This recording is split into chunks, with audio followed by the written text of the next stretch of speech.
Jaya Radha Madhava Bihari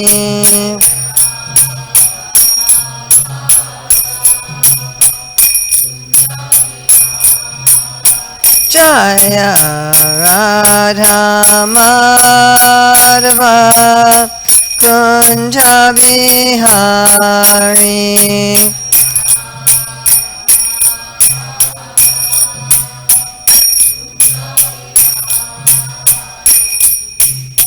Gopi Jana Vallabha Girivaradari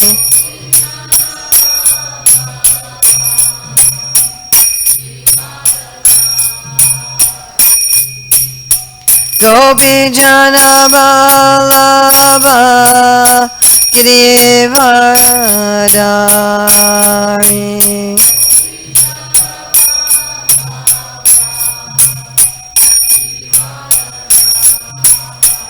Yasodanandana Brajajanaranjana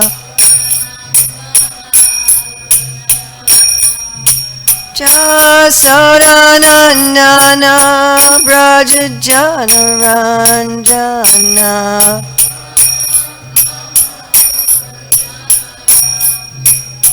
Yamuna Tiravanachari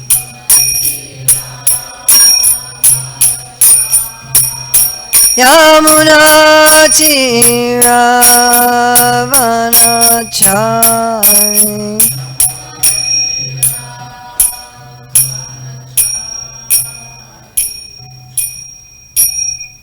Jai Om Vishnupad Paramahamsa Parivrajikacharya Asatara Satyashri Srimad His Divine Grace A.C. Bhaktivedanta Swami Maharaj Prabhupada Ki Jai ISKCON Founder Acharya Srila Prabhupada Ki Jai Anantakoti Vaishnava Vrinda Ki Jai Namacharya Srila Haridas Thakur Ki Jai Prem Shri Kaho Shri Krishna Chaitanya Prabhu Nityananda Shri Advaita Gadadhar Shivasadi Gaur Bhakta Vrinda Ki Jai Shri Shri Radha Krishna Go Gopinath Shai Mukunda Radha Kunda Giri Govardhan Ki Jai Vrindavan Dhama Ki Jai Mathura Dhama Ki Jai Navadvip Mayapur Dhama Ki Jai Jagannath Puri Dhama Ki Jai Ganga Maya Jamuna Devi Ki Jai Bhakti Devi Ki Jai Tulsi Maharani Ki Jai Samaveta Bhakta Vrinda Ki Jai Gaur Premanande All glories to the assembled devotees.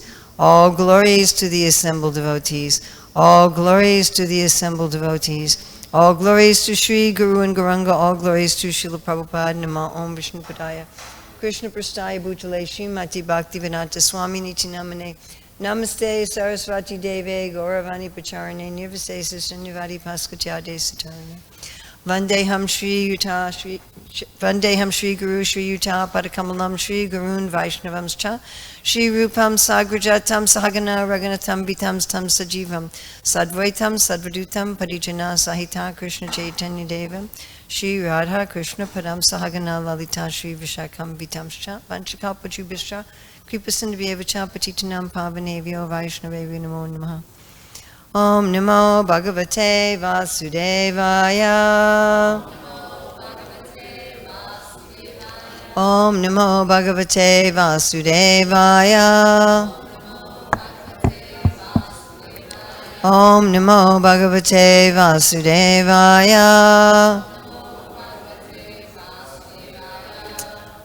So it's March 6, 2024 in New Dwarka, Los Angeles, California, reading from Srimad Bhagavatam, Canto 3, Chapter 22, The Marriage of Kardama Muni and Devahuti, and this is again Swayambhuva Manu talking to Kardama Muni in text 6. Disyame Bhagavandristo Durdarsho Yo Kritatmanam Disyapada Rajaspristam Shirshname Bhavata Shivam. Please chant.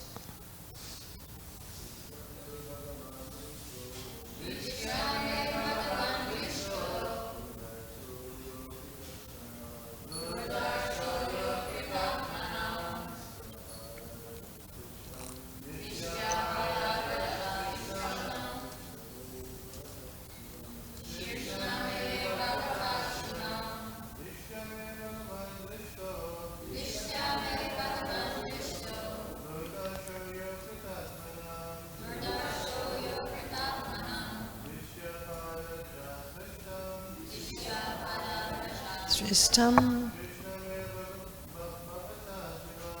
Shirshname Bhavata Shivam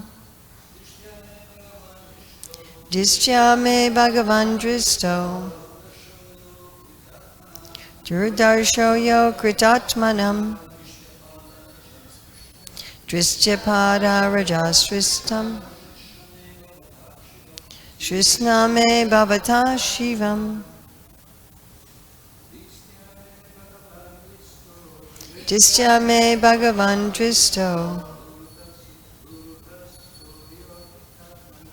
Darsho Yo Kritatmanam Dristya Pada Rajas Vristam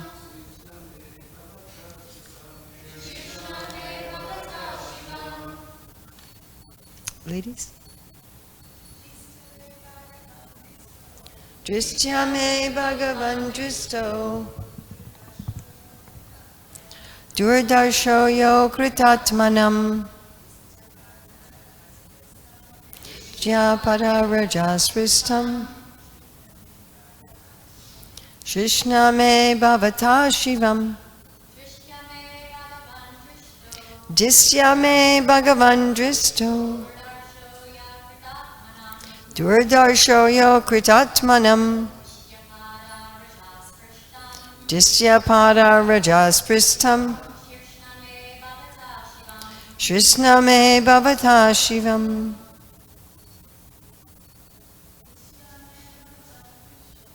Disyame Bhagavan Dristo Durdarsho Yo Kritatmanam Disyapada Rajas Pristam Drisname Bhavata Shivam Distya, by good fortune, may my Bhagavan, all-powerful, Dristaha, is seen, Durdarshaha, not easily seen, Yaha, who, Akrita Atmanam, of those who have not controlled the mind and senses, Disya, by my good fortune, Padarajaha, the dust of the feet, Spristam, is touch, Shirshna, by the head, may, my, Bhavataha, your, Shivam, causing all auspiciousness. What words repeated here twice? Fortune, good fortune. Distya. Srila Prabhupada's translation, it is my good fortune that I have been able to see you, for you cannot easily be seen by persons who have not subdued the mind or controlled the senses. I am all the more fortunate to have touched with my head the blessed dust of your feet. So I'm fortunate to do what? To touch my head to your feet, and first thing I'm fortunate to see you. So I'm fortunate to see you, and even more fortunate to touch my head to your feet. Srila Prabhupada's purport. The perfection of transcendental life can be achieved simply by touching the holy dust of the lotus feet of a holy man. In the Bhagavatam it is said, Mahatpada Rajo Bhishekam, which means to be blessed by the holy feet of the lotus feet of a Mahat, a great devotee. Of course, Abhishekam literally means what? Bathing. As stated in Bhagavad Gita, Mahatmanas too, those who are great souls are under the spell of spiritual energy, and their symptom is that they fully engage in Krishna consciousness for the service of the Lord. Therefore they are called Mahat. Unless one is fortunate enough to have the dust of the lotus feet of a Mahatma on one's head, there is no possibility of perfection in spiritual life. So is that literal, figurative, or both? Both. Yes. It's not that we always have to have some dust from Prabhupada's feet in a little container, and everywhere we go we have to make sure we're carrying a few drops on our head, although that's also nice. The parampara system of disciplic succession is very important as a means of spiritual success. So why is Prabhupada switching now to talking about parampara? One becomes a Mahat by the grace of his Mahat spiritual master. If one takes shelter of the lotus feet of a great soul, there is every possibility of one's also becoming a great soul. When Maharaj Rahugana asked Jadabharata about his wonderful achievement of spiritual success, he replied to the king that spiritual success is not possible simply by following the rituals of religion, or simply by converting oneself into a sannyasi, or offering sacrifices as recommended in the scriptures. These methods are undoubtedly helpful for spiritual realization, but the real effect is brought about by the grace of a Mahatma. In Vishwanath Chakravarti Thakur's 8 stanzas of prayers to the spiritual master, it is clearly stated that simply by satisfying the spiritual master, one can achieve the supreme success in life. And in spite of executing all ritualistic performances, if one cannot satisfy the spiritual master, one has no access to spiritual perfection. Here the word akritatmanam is very significant. Atma means body, soul, or mind, and akrit atma means the common man, who cannot control the senses or the mind. Because the common man is unable to control the senses and the mind, it is his duty to seek the shelter of a great soul or a great devotee of the Lord and just try to please him. That will make his life perfect. A common man cannot rise to the topmost stage of spiritual perfection simply by following the rituals and religious principles. So Prabhupada's giving a second reason. First reason is it's not sufficient, and second reason is you're not going to be able to do it. He has to take shelter of a bona fide spiritual master and work under his direction faithfully and sincerely. Then he becomes perfect without a doubt. Distya me bhagavan dristo surdarsho yo kritatmanam disya padaraja spristam srishna me bhagavat shivam. It is my good fortune that I have been able to see you, for you cannot easily be seen by persons who have not subdued the mind or controlled the senses. I am all the more fortunate to have touched with my head the blessed dust of your feet. Prabhupada says here, all right, if one cannot satisfy the spiritual master, one has no access to spiritual perfection. Right? Yesterday, one of my old childhood friends took us behind the scenes at the Walt Disney Concert Hall, because he's the head of security, right? He's the head of security there. So he had access, you understand? He had the access code. So we could go anywhere in the building because he had the access code. So I had some direct personal understanding of this principle when I had enrolled in graduate school. So I first enrolled, because I only had a bachelor's, so I enrolled in the master's program. And about 2 months into that program, I met with one of my professors who was at that time also in charge of the whole School of Education, the whole College of Education in the University of North Carolina.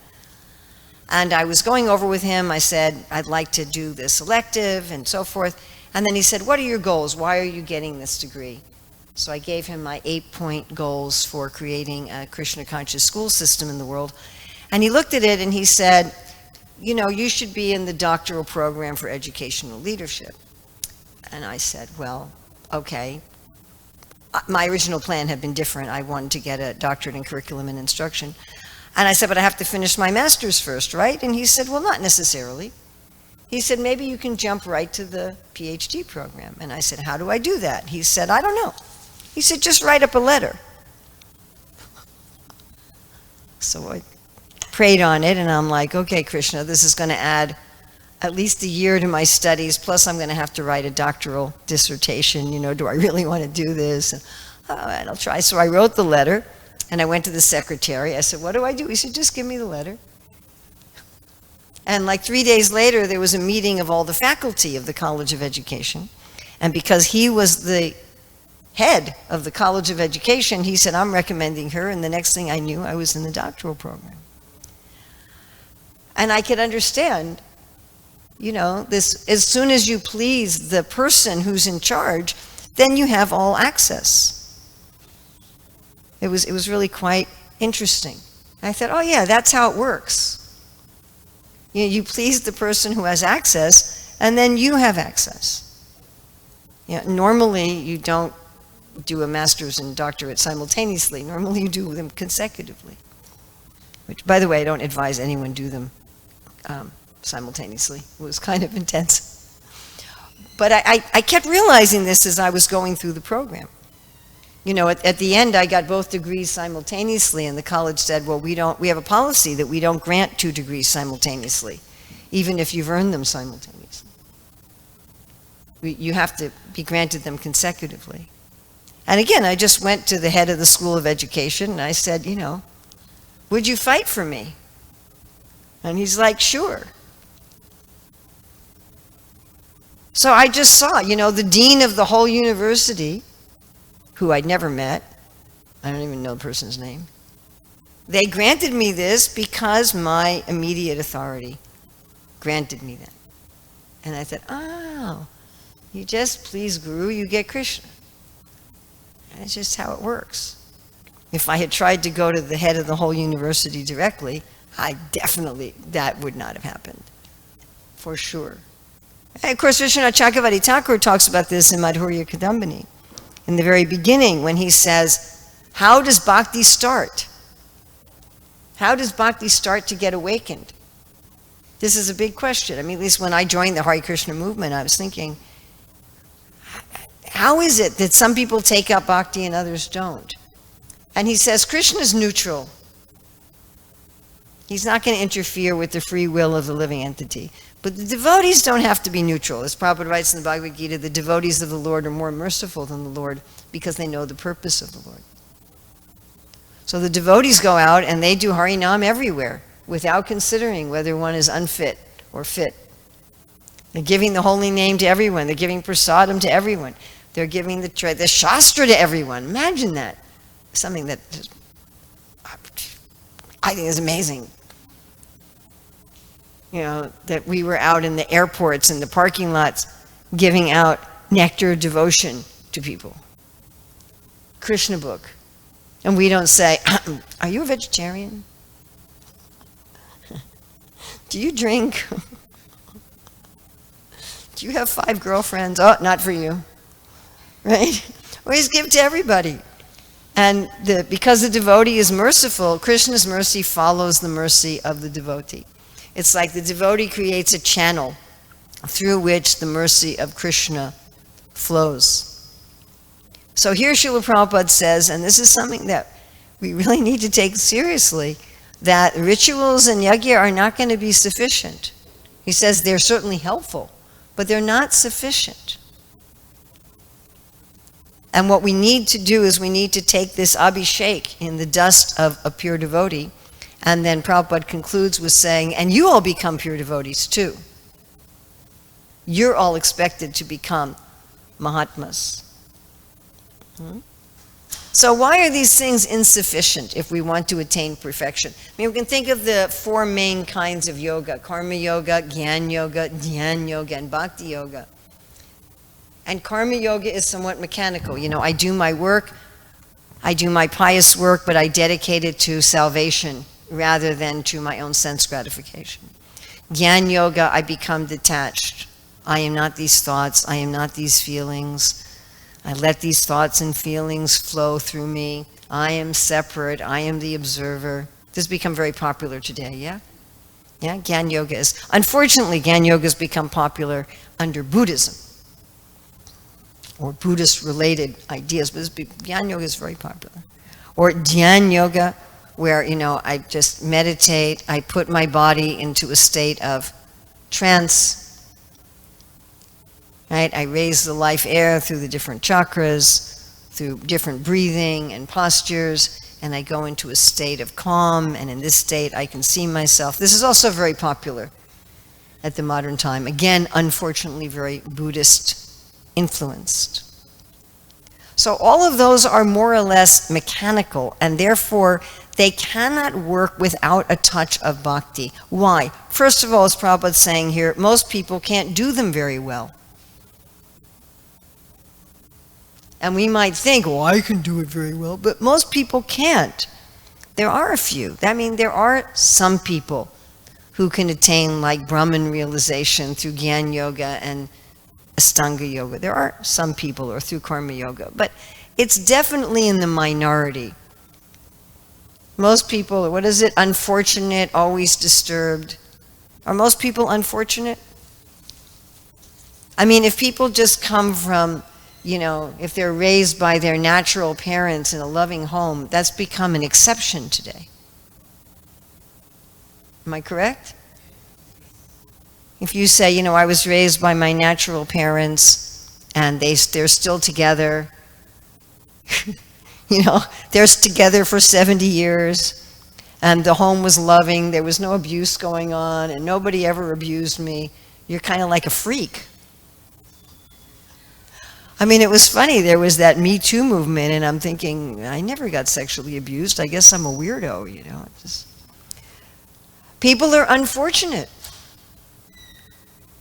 And people are walking around with so many traumas. Correct? I mean, right? They're unfortunate. It's hard for people to have enough money to live.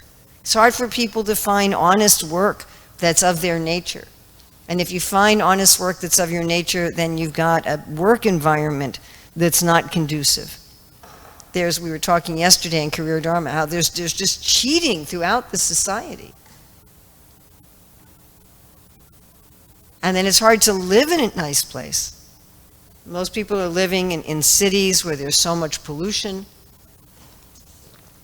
where you can't eat healthy food, you can't drink healthy water. You know, you're lucky if you have to go to a special place to see trees and birds and flowers. People are unfortunate. And then their minds are constantly disturbed. So they can't follow these things perfectly anyway. But the ultimate reason is that perfection isn't mechanical. Perfection is personal. Ultimate perfection, I was just hearing Prabhupada say this morning, which he says over and over again, is to know God and to know your relationship with God. That's perfection. Perfection isn't just that you're in some state of neutrality where you don't feel the material miseries and you're just like lying on top of the ocean in a state of peace. That's not what we ultimately want. I mean, that might be nice after a hard day, a really hard day at work or something. But it's not what we ultimately want. As a teenager, I was with a group that took a bicycle tour through Jasper Banff National Park in the Rockies in Canada, and in Lake Louise, which is gorgeous, by the way. So I took a canoe out to the island in the middle of Lake Louise, and I was sitting there meditating, and I just thought, I could just stay here forever. That was pure water, pure air, just the forest. And after about a half an hour, I thought, I actually couldn't stay here forever. I'd like to see other people sometimes. I'd like to have more than one set of clothes. I just don't think I was 16. Right? I thought, I really don't think I could just stay here forever. And Prabhupada talks about, right, that those avasuddha buddhiya, those who attain Brahman realization, they fall down again because it's not personal. And I've actually read accounts of people, contemporary people who attained Brahman realization and said, I don't want to stay there. I'd rather have illusion of being a separate person so I can have a relationship. Because that's not what perfection is. What we ultimately want is love. What we ultimately want is connection. We don't just want peace. Yes, we want peace, but we don't just want peace. We don't just want freedom from misery. If you're really sick and you get well, you don't want to just be well. You want to do the kind of things that healthy people do. I'm well. Okay, now what? This happens with people who've been in prison, especially if they've been in prison for a long time. And they get out and they're like, well, now what do I do as a free person? Yeah. So that's perfection, and because it's about personal relationships, without establishing a personal relationship as part of the process, we're not getting what we want. We're not going to be satisfied. Also, if we think about it in a very personal way, and I give this kind of example all the time, you know, we're conditioned souls because we're turning our back, as Mahaprabhu says, Bahir Mukhe, we're turning our face from Krishna. We're trying to be independent from Krishna. We're not even acknowledging his presence, what to speak of being grateful and loving. Now, in any of our human relationships, probably most of us have had someone who betrayed us in that way. Someone we did things for, and they weren't grateful, and they turned on us in some way. Yes, has everyone had that kind of a relationship? That sort of a situation. Someone you thought, oh, this is my friend, I like this person, or a family member, and you do a lot for them, and you're there for them, and they don't appreciate it, and they even turn away from you. They may even criticize you. They may even criticize you to other people. And then if they come and they say, I want the relationship back. So at first you might be happy. You might say, oh, that's really nice. I've missed our relationship. I valued our relationship. But then you're going to ask them to do something to indicate that you can trust them again. But that doing something is not going to be merely mechanical. Like in a marriage, you know, if the husband's cheated on his wife with, 20 women, and then he comes back and he says, I'm sorry, I want the relationship back. So she might say, well, that's very nice. But now this is what you need to do. So if he does those things and he comes to her and he says, okay, I did this, I did this, I did this, I did this, now you have to take me back. She's going to say, no, you've lost the whole point. You follow what I'm saying? You're just going to get her a diamond bracelet and get her flowers and take that texting app off your phone or something, But the point is that the person has to develop actual humility and really say, I understand how I've hurt you. I understand how I violated trust. I understand how I betrayed you. And I don't want to do that ever again. So the different religious rituals are meant to do several things. They're meant to develop, as Krishna says in Bhagavad Gita 12:9, they're meant to awaken in us a desire to have that relationship with Krishna. Do you know that if you serve someone, you tend to become attached to them? It's just how it works in the world. So they're meant to awaken that desire. Oh, I want to have my relationship with Krishna. They're also meant, Cheto Darpana Marjanam, to clean the dust from our consciousness so that we see ourselves accurately.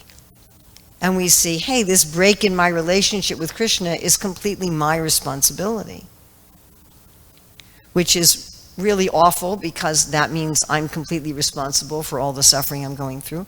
And it's completely wonderful because that means I have the agency to restore it. And these different religious rituals are also to show Krishna that we're serious, that it's not just, talk. Anybody can say, I love you, I love you, I love you. I care about you. But what are you going to, you have to do something to show that. I had a friend who said, Urmila, I'll always be there for you. And one time I had a doctor's appointment in an hour and my car died and I called her up and I said, can you drive me to the doctor? She said, it's my day off. I really don't want to go anywhere. Okay. So, just to say, I love you, I love you.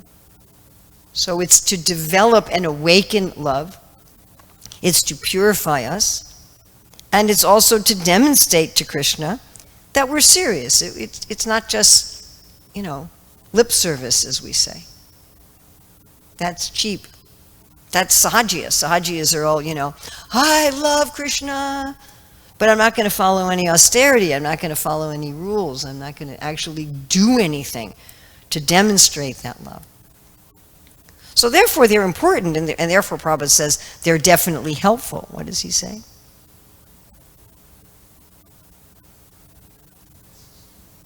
He says they're undoubtedly helpful. Without any doubt, they're helpful.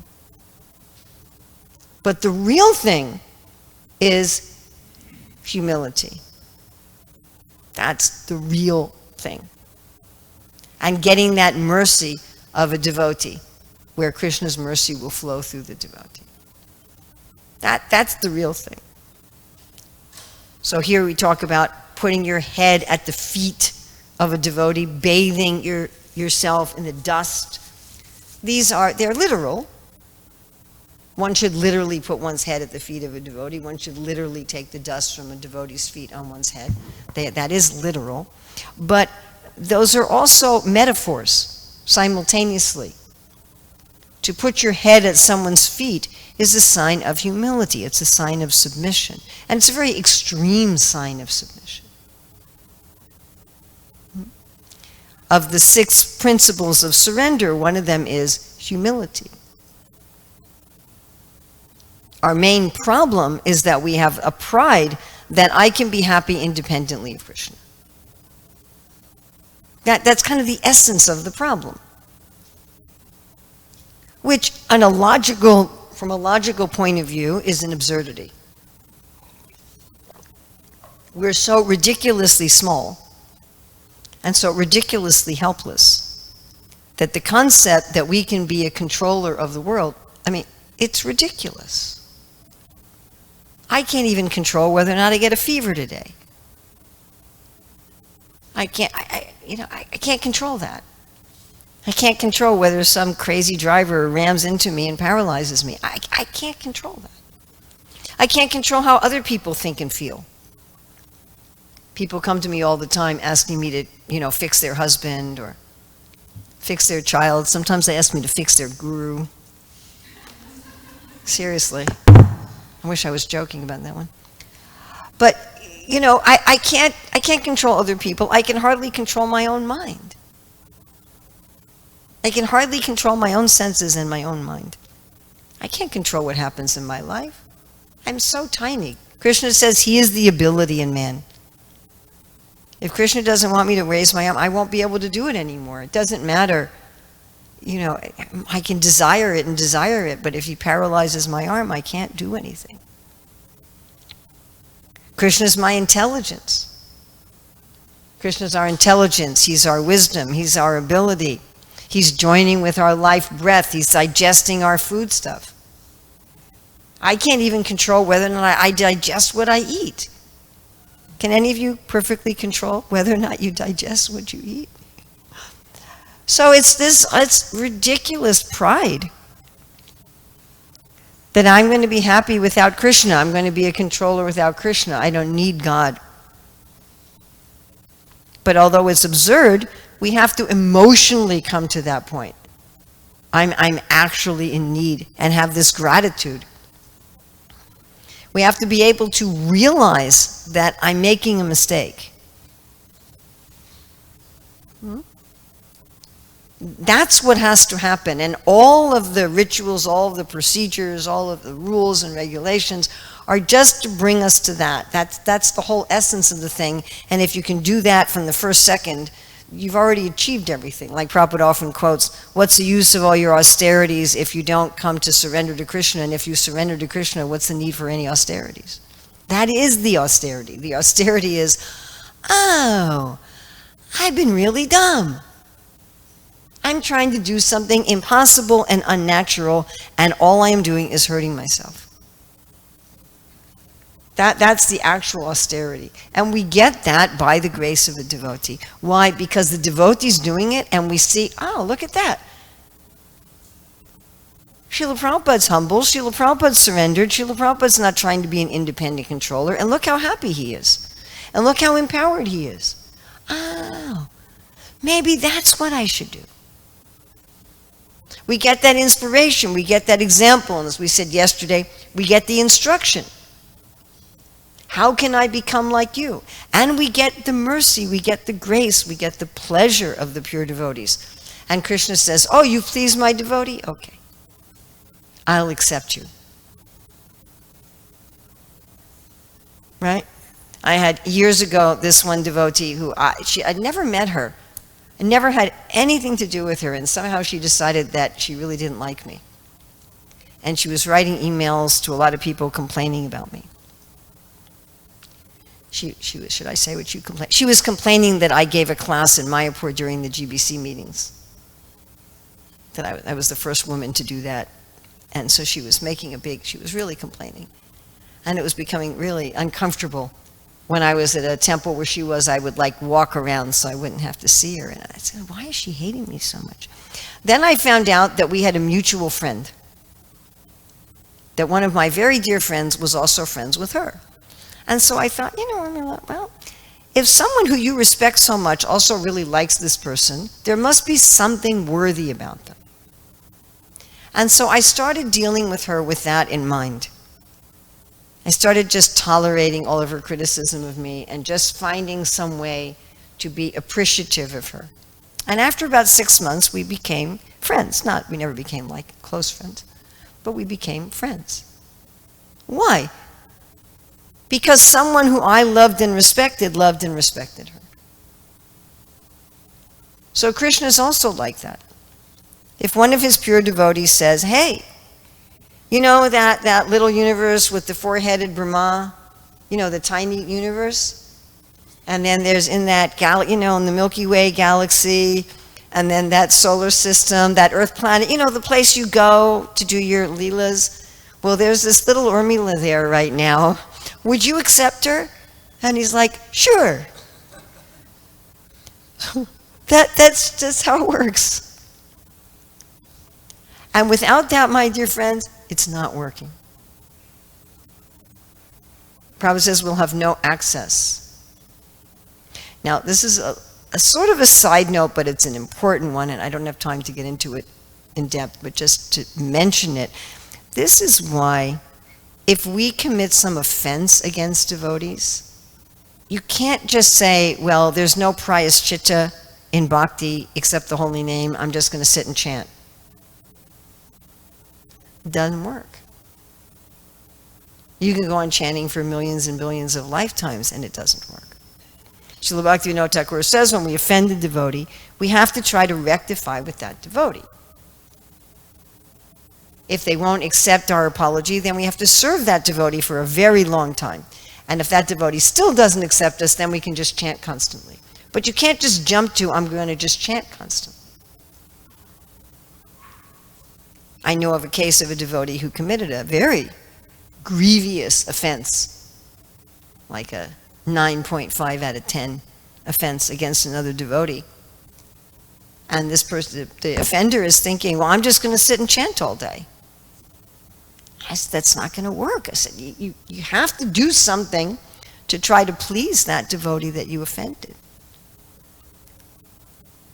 It's not mechanical. We're not going to force Krishna. I chant my 16 rounds every day, and I chant my 3 Gayatris, and I go to Mangalarchik, and I follow the regular principles, and I wave lots of sticks of incense, and where's my prema? He's going to say, hey, you kind of lost the whole point of the whole thing. It's not how one develops relationships. Yes. And Prabhupada ends by saying, how do we know who's the devotee of whom we should take shelter?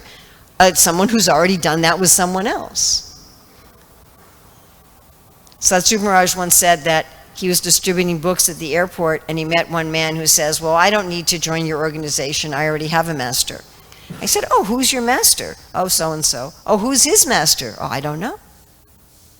I don't even know if he has a master. And Satsrupa Maharaj was saying, if you say, I'm a master without a master, you're saying I'm God. So therefore we look to the parampara. Who's following? A devotee is someone who's following a devotee, who's following a devotee. And Prabhupada's asking us to become Mahatmas. One time a devotee wrote a letter to Prabhupada and signed it, your eternally useless servant.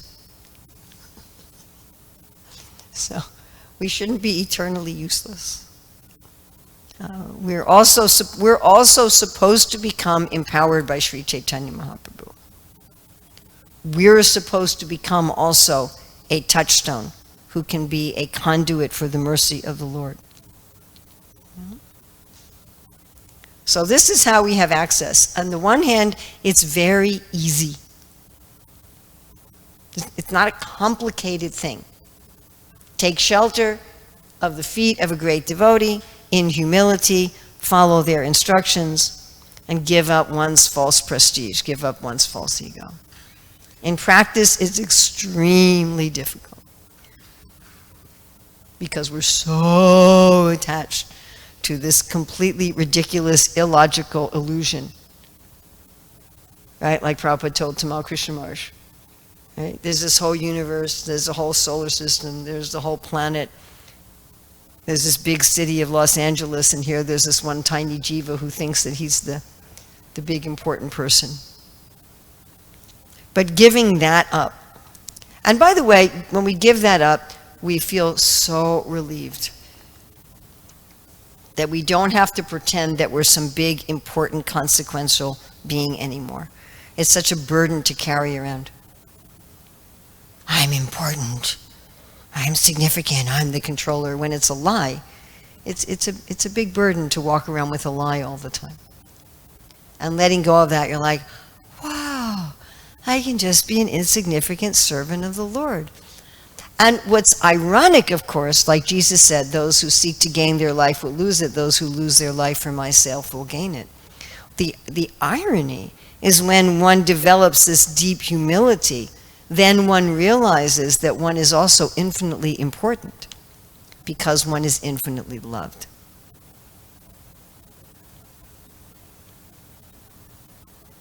And just like I was giving class in Brazil, and there was a mother with her little baby, 3-4-week-old baby, and my whole class, she was just counting her baby's toes. The whole class, she's standing in the back just counting her baby's toes. The baby is just one jiva among billions in the world.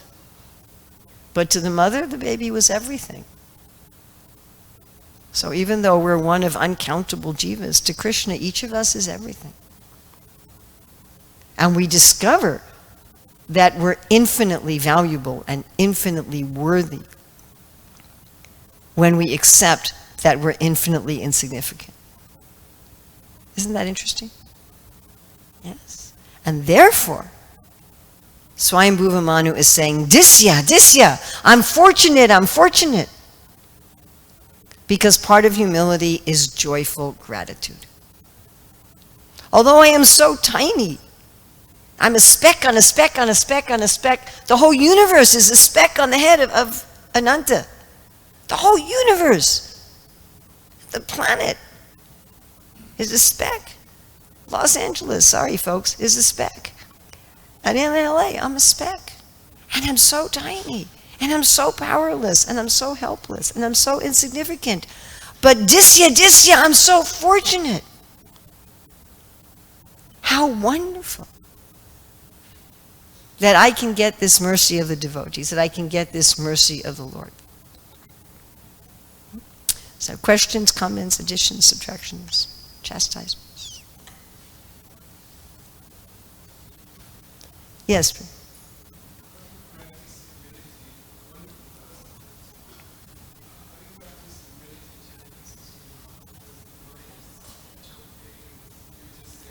Well, first of all, the fact that your mind is jumping ought to make you humble.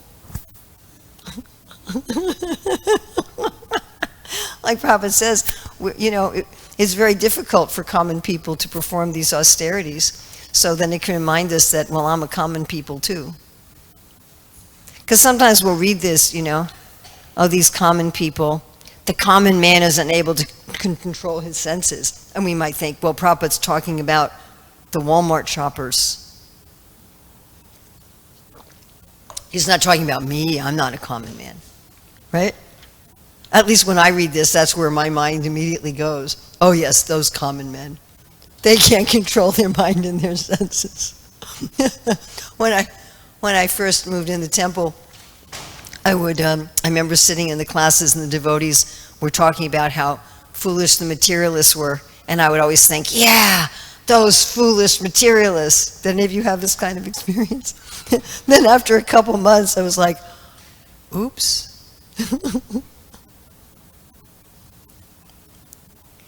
I'm one of them. Then I need grace. I need grace. I really like Bhagavad Gita 264. Krishna says, if you give up attachment and aversion and you regulate the senses, you'll get Bhagavat Prasadam. If we make an effort, wherever the mind wanders due to its flickering and unsteady nature, to constantly withdraw it and fix it on the self, and we're making an effort, and we're asking for mercy. Hey, I'm just a common man. I'm trying to control my mind and my senses. I'm genuinely trying, and I just keep failing. Help. But if one thinks, and I hear devotees say this, well, if you just sit still, you don't move a muscle for your full 16 rounds. They're giving all these mechanical things. Somehow you'll force Krishna to appear. I don't think that works. And then whenever you have some little, Krishna says to Uddhava that chanting the holy name is like making a fire by rubbing wood together. And at first it's just hard work and you just get a lot of smoke. And then you get some heat. The heat is when the mind becomes also absorbed in the chanting, and then you get a little spark. The spark is when the intelligence becomes absorbed in the chanting. And then when you get that spark, right? We get sparks sometimes in the kirtan and in japa. We get a little spark. And then he says, porgi. Don't just watch the spark come and go. Oh, there's a spark. Look at that.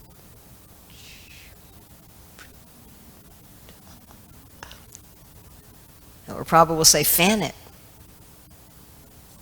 Grab it. Go deep into it. And eventually that will awaken the desire of the soul.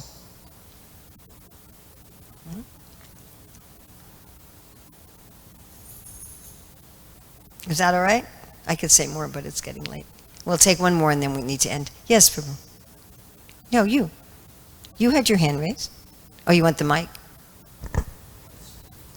For all of the internet folks. Thank you, Mataji.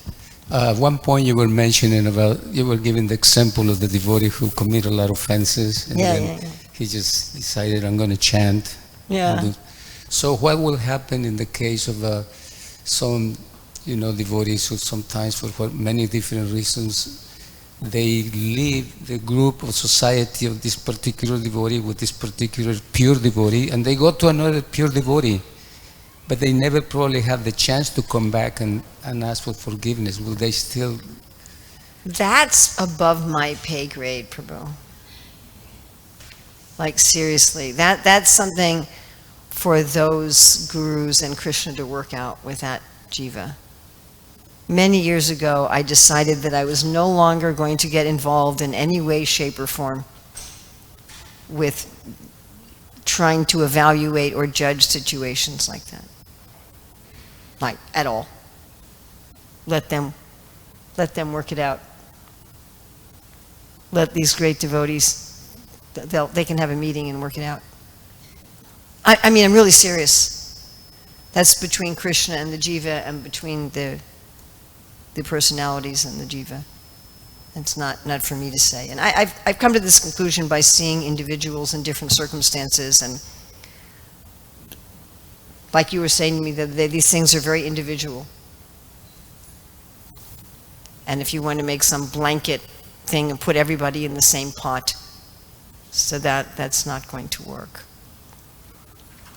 When is that offensive? When is it not offensive? That really depends on the person. It's, to judge everyone in that circumstance as an offender that's an offense.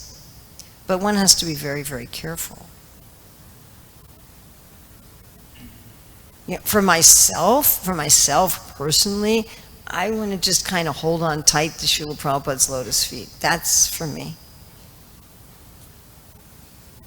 I feel very safe there. But That's a different realm. Yeah. Sorry. That's a very different realm from someone who beats someone or rapes someone or something like that and can't just sit and then chant. You know, if I'm going to beat up a devotee or rape a devotee, then I'm not just going to Hare Krishna, Hare Krishna. You know, I have to actually do something to counter that. Is that all right? Yes. Yeah. Okay. Thank you very much for your hospitality, for keeping this wonderful center going for Srila Prabhupada at such a high standard. It's lovely to see Rukmini Dwarkadish covered in so many flowers on this Ekadasi. It was just really appreciating. Thank you. Srila Prabhupada Ki Jai.